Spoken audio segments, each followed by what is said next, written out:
Secretariat പടിക്കലെ ASHA വർക്കേഴ്സിന്റെ സമരം 41ാം ദിവസത്തിലേക്ക്. ഇന്നലെ നിരാഹാരം കിടന്ന ആശമാർക്ക് ദേഹാസ്വാസ്ഥ്യമുണ്ടായതിനെ തുടർന്ന് ആശുപത്രിയിലേക്ക് മാറ്റിയിരുന്നു. പകരം 3 പേരാണ് ഇന്ന് നിരാഹാര സത്യാഗ്രഹം ഇരിക്കുന്നത്. സലീം മാലിക് വിവരങ്ങളുമായി ചേരുന്നുണ്ട് തിരുവനന്തപുരത്ത് നിന്ന്. സലീം, സമരത്തിന് കൂടുതൽ കരുത്തു വരുന്നു, കൂടുതൽ ശക്തിയാർജിക്കുന്നു, പിന്തുണയേറുന്നു. അതിനിടയിൽ ഉണ്ടാവുന്ന വിവാദങ്ങളൊക്കെ നമുക്ക് മുമ്പിലുണ്ട്. ഇന്ന് 41ാം ദിവസത്തിലാണ് സമരം. സലീം മാലിക്.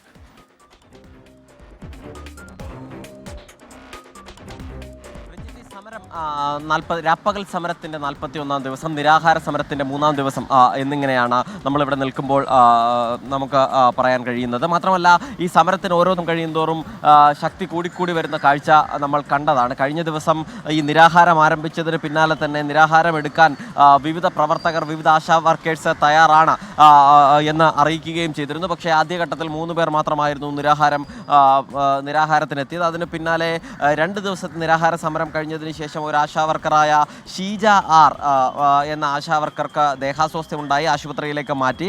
അതിന് പകരം മറ്റൊരു ആശാവർക്കർ, ഇന്നലെ രാത്രി തന്നെ ശോഭ എന്ന ആശാവർക്കർ ഈ സമരം തുടരുകയും ചെയ്യുന്നത് നമ്മൾ കണ്ടതാണ്.